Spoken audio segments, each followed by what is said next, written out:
Hey, delivery drivers, are you tired of no-tip orders cutting into your earnings? With No Tipper, convert those orders into tip opportunities. Users see over a 50% conversion rate, boosting income with no extra work. Developed by a fellow gig driver, No Tipper is available on the iOS App Store. Visit notipper.com in the description down below and join us in building the ultimate gig driver toolbox. So this comes from my buddy, long-term friend on YouTube, James Ruffalo.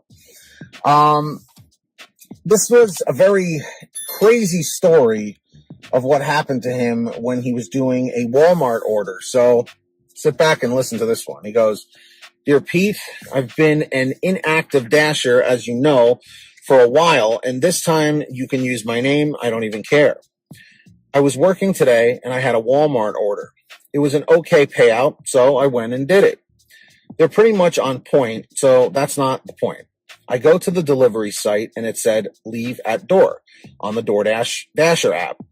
The customer got mad at me because I was supposed to leave it at the garage because that's what she put on my end on DoorDash. All it said was leave at door, and there was nothing underneath the app, and maybe it could have been glitchy, but that's not my fault. And I agree.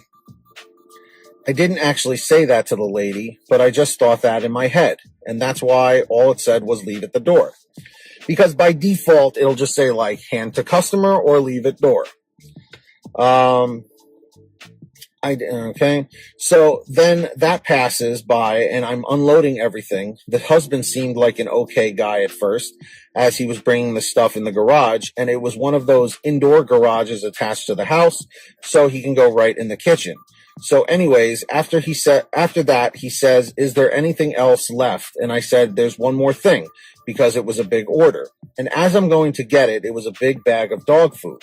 He leaves the door open and his two dogs run out. And then he starts cursing me out about how I caused it when all I said was, I have one more thing. It's dog food, which is incredibly ironic that the dogs ran out. So I'm thinking he's going back inside to get a leash or something. And he just runs back inside to get his wife to try to get the dog. And then they get mad at me for putting 2 gallons of milk in one bag, even though I didn't do it. I'm not allowed to touch the bags inside. I just carry them. But anyway, I said, I'm sorry for your dogs. Do you need help finding them? I'm willing to pause my shift to help you find them. I mean, in my head, but I like basically saying like, I'll pause my dash, but to explain it to them, I'll pause my shift. I just tell them that shift because, that's what they think it is. So I told him I'll just close my shift so that I can help you find them. And he goes, no, just get the F out of here. I'm going to report you to DoorDash and you'll never DoorDash again. I told DoorDash this, and they said, sorry for the inconvenience, the usual canned response. And then when lately I've been getting bad ratings because restaurants didn't have something when I was told those ratings would be automatically wiped off because I can't go into the food and check every single item. Even before COVID, I didn't have the heart to do that. I do not mess with people's food. If it's my own food, then yes. But if it's not, then I'm not messing with it. And seriously, you should never be tampering with bags or food or any of that stuff. That's a golden rule. That's a given. So anyway, after that, I told DoorDash about it, and they told me in the end, it's up to the customer whether or not they want to rate me.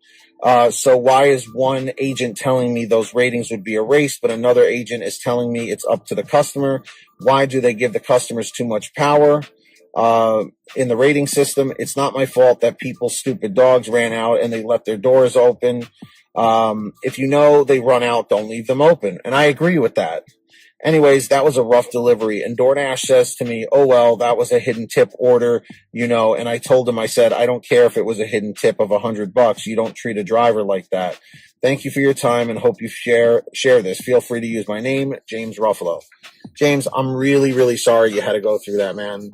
I've known you for a very long time, and that's extremely unfortunate. And yeah, man, it just seems like whenever these DoorDash reps say like, yeah, don't worry about the ratings, we'll clear that off. It's like they never do, or they just tell you that to get you off the phone so that you can go on to the next phone call. So I'm curious, everybody in the chat or the comments, have you ever had it where you got a bad rating from a customer for some silly reason that wasn't your fault, and DoorDash was able to clear it for you? Let me know down below in the comments section. I'm curious what you guys think about that. Also, make sure you guys are all subscribed to my other channel, Team PTD. We're trying to get it to 1,000 subscribers. We're like 100 away. So link is in the description. Make sure to turn on that notification bell and all that stuff. Definitely go over there, watch the videos. There's more content like Pay to Drive, and I will be adding more stuff.